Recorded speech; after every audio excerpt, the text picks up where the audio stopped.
Hello there, welcome to the news on Nepal television. I am Rosina Rai, starting with the headlines first.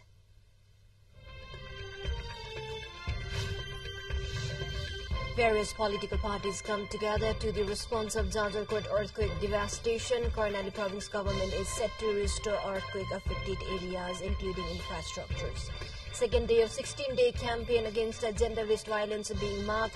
89% of women and girls are reported to be victim by acquaintances. Hamas freed another 13 Israeli hostages, 4 Thai nationals on second day of temporary truce. 39 Palestinians prisoners also released in West Bank. And Birganj United is taking Dhangari FC under the Nepal Super League at Dashrath Stadium today.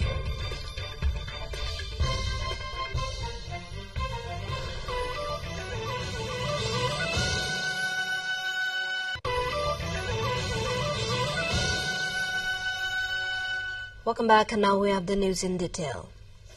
Various political parties come together to the response of the construction of temporary shelters in Jajarkot earthquake-affected areas. The party members of Nepali Congress, CPN UML, CPN Mahasanta, and CPN Unified Socialist are taking part in the construction of temporary shelters in Nalgad Municipality, Barikod Municipality, Pheri Municipality, and Kusi Municipality.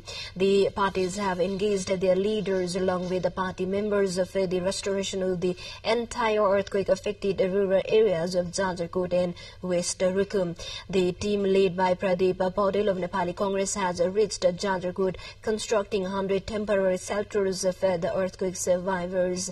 Likewise, UML has been planning to operate nearly 1,100 volunteers in Jajarkot and West Rukum, and Mahasanta have mobilized 3,000 volunteers to build temporary structures in the district.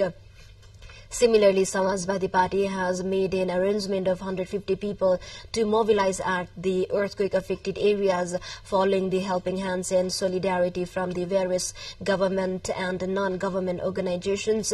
Victims still laments that the central government has provided 50,000 rupees of relief fund. However, it has not yet reached the needy ones. While leaders visiting the earthquake-affected areas have expressed that the local government is in dilemma by the confusing procedures of from the central authority. Now to the further development from Jajarkot only. The government of Karnali province is set to restore the infrastructures damaged in 6.4 magnitude stroke in November 3rd. Minister for Economic Affairs and Planning of Karnali Province Government, Bedra Singh, informed that the provincial government is taking an action plan to repair and restore the government, school and police office buildings, also water supply and irrigation projects. The stroke has caused damages in 54 police offices, while more than 300 schools are reported to be damaged in Karnali alone. As per the statistics, the report of damages to the health institution and drinking water and irrigation is yet not shortened. After the devastation in 2 districts, the Karnali province government has allocated 10 million rupees in the disaster management fund and allocated 1 billion rupees for reconstruction. Similarly, a month passed since the 6.4 magnitude earthquake rattled Jajarkot and Rukum West, collapsing thousands of houses, school buildings, among others. And the devastation is taken seriously by the government and sending relief to relieve the victims. Albeit the children of the earthquake-affected areas are still deprived of regular learning classes, as nearly 300 school buildings are partially to completely damaged in the district. Some are destroyed to the rubble and at high risk to enter inside the classroom. Many of the schools in Rukum West were resumed after long Dasai holiday are still not able to function regular classes. Even after a week of school resumed, temporary learning are not learning center are not constructed as it was promised by the government concerned. The head of the school, many school laments that they have not received the materials to build the temporary learning center on time. According to the Chief of Education Development and Coordination Unit Rukum West, Tara Prasad Poon, out of 288 community schools and 20 private schools, 52 are completely damaged and more than 70 are at high risk to start regular classes for the students in the affected areas. With this, we take a short break. Stay with us.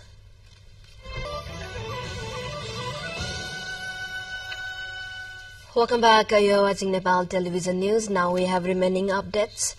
Nepal is observing the second day of 16-day global campaign against gender-based violence, GVV, organized at various programs. And as per the statistics, the gender-based violence recorded in the country, 80% are found to be domestic violence. According to the Nepal police data, 53% of the domestic violence is physical violence and 47% is mental violence. According to the statistics released by the police under the 16-day campaign against violence against women that began on Saturday, the cases of VAW registered with the police also showed that 89% of women and girls are subjected to violence by people known to them. Senior Superintendent of Police of the Directorate of Women, Children and Senior Citizen Services, Dr. Manoj Kumar Kesi, said it is unfortunate that the women and girls are being subjected to violence by people known to them, and hence there is a need for active participation of the community to prevent it. According to the data, 67% of cases domestic violence are between husband and wife. In the last 1 year, 16,519 cases of domestic violence and 4,394 cases of other gender-based violence have been registered with the police. In terms of age group, 63% of the victims are girls between 11 to 16 years old. Likewise, 38% of the perpetrators are between 10 and 25 years old. Likewise, 50% of violence was found to be committed by sowing fear and threatening, 35% by alluring with a gift, and 14% by promising to marry. Superintendent of Police of the Directorate, Ranju Sigdal, said that the data shows that 89% of the violence was committed by known people. This includes 12% family members, nearly 23% of neighbors, and 0.46% of teachers. Now we have updates from international front line. Tens of thousands of people have taken part in protest across Italy, calling for the end to violence against women following the murder of university student earlier this month.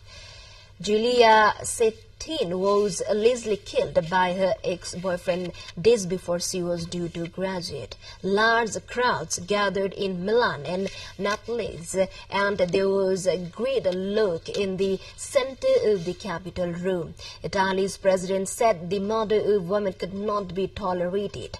In a statement marking the International Day for the Elimination of Violence Against Women, Sergio Mattarella said, dramatic news stories have shaken the country's conscience. Data from the Italian Interior Ministry shows that 106 women have so far been killed in the country this year, 55 of them allegedly by a partner of ex-partner.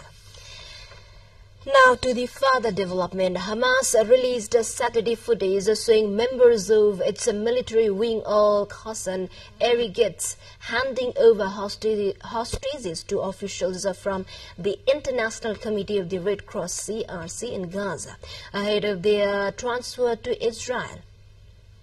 Hamas freed 17 hostages on Saturday, the second day of temporary truce between Israel and Palestinian militants. A group of 13 Israeli and 4 Thai nationals arrived in Israel after being transferred by the ICRC from Gaza. On Friday, Hamas freed 24 captives, while Israel released 39 Palestinian women and children from prison. At least 50 hostages are expected to be freed during the 4-day truce that started Friday, leaving an estimated 190 in the hands of the Palestinian militants, while 150 Palestinian prisoners are expected to be released in exchange. We shall get back with the remaining international headliners. Stay with us.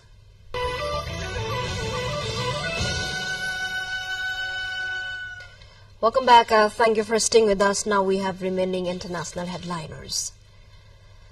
For months, Ukraine has been caught up in a heated debate over whether the country needs to hold a presidential election next year as originally scheduled.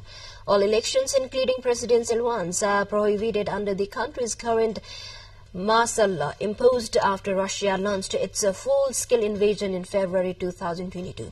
Many in Ukraine are outraged by the idea, fearing a vote could distract the nation from its fight for survival. Tensions eased after President Volodymyr Zelensky said in November that it was not the right time for election. But the issue seems to be far from over and has fueled a political confrontation unseen in the country since the start of Russia's full-scale invasion. One of the big driving forces for the road, though, lies not in Ukraine but the US. Now we have updates from India. 4 students, 2 of them women, died in a stampede during a feast at Kerala's Kozhikode University of Science and Technology last Saturday evening. The tragedy was apparently triggered by rain that caused waiting throngs to suddenly rush into an auditorium where a program was being held. Around 50 others were injured and they have hospitalized, with 4 of them criticals. As more people rushed into the auditorium, some fell off the hall. Then more fell on those already lying on the floor, an eyewitness said, adding that the lack of multiple exits worsened the cross. According to ADGP Kumar, the size of the auditorium indicate it had 1,000 to 1,500 capacity. The victims were rushed to Ernakulam Government Medical College and a private hospital in the city for the further medical treatment.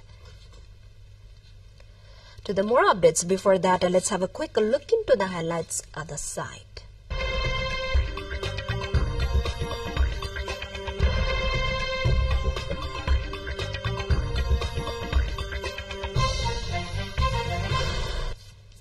The Shenzhou 17 crew have conducted multiple medical experiments in China's Tiangong space station.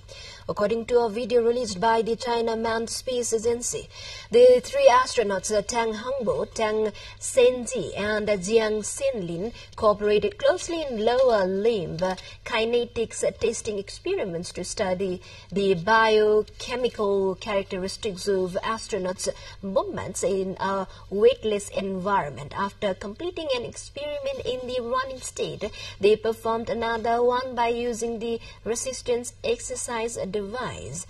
As an important field of space applications, aerospace medical experiments aims to study and solve the major problems that are caused by the medical and human-related factors and affected people's long-term stay in space.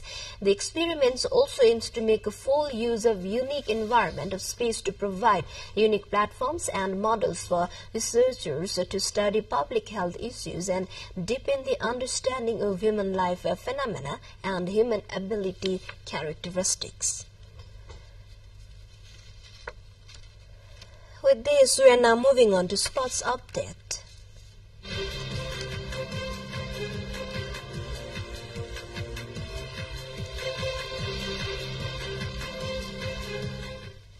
Bergans United is taking Dhangari FC under the Nepal Super League at Dasrat Stadium today.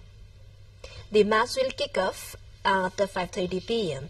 Earlier, Pokhara Thunders registered their debut win in the Nepal Super League yesterday, easing out FC Chitwan 1-0 Moses Gavatum.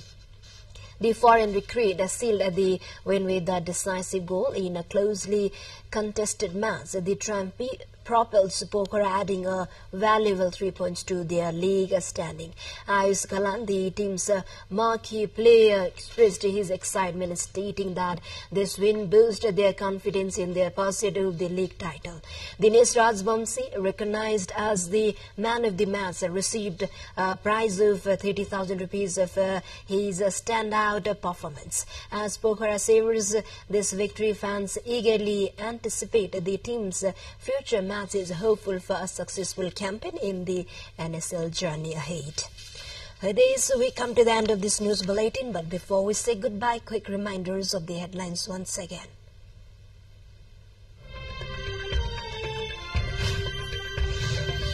Various political parties come together to the response of Jajarkot earthquake devastation. Karnali province government is set to restore earthquake-affected areas, including infrastructures. Second day of 16-day campaign against gender-based violence being marked. 89% of women and girls are reported to be victims by acquaintances. Hamas freed another 13 Israeli hostages, 4 Thai nationals on second day of temporary truce. 39 Palestinian prisoners also released in West Bank. And Birgans United is taking Dhangari FC under the Nepal Super League at Dasrat Stadium today.